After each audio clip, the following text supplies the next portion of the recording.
cosa, mira. Fuma, no pasa nada. Yo llevo fumando desde que era un pequeño huevito.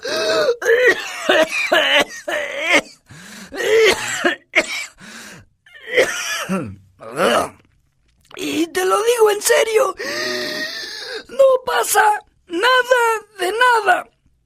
Bueno, sí es cierto que los dientes se te estropean un poquito.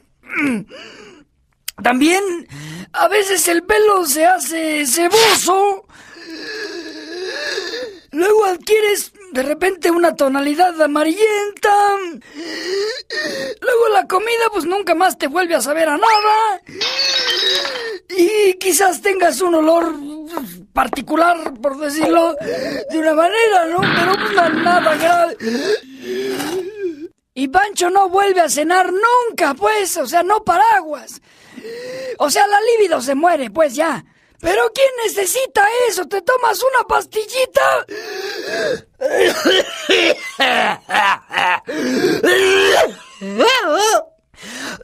Te decía, nada grave.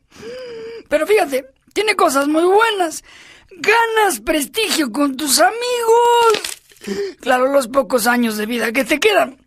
Luego te ves muy cool con algo en la boca.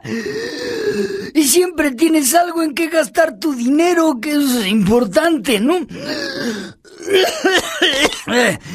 Pero no me creas a mí nada más. Te presento a mi amigo José. Diles, José, que no pasa nada. No pasa nada. ¿Lo ves? Así que no te dejes engañar. Te lo digo yo, que me siento muy bien.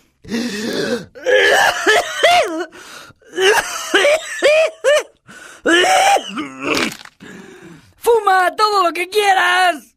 A fumar se ha dicho que solo te quedan 10, 9, 8, 7, 6, 5, 4, 3, 2, 1 año.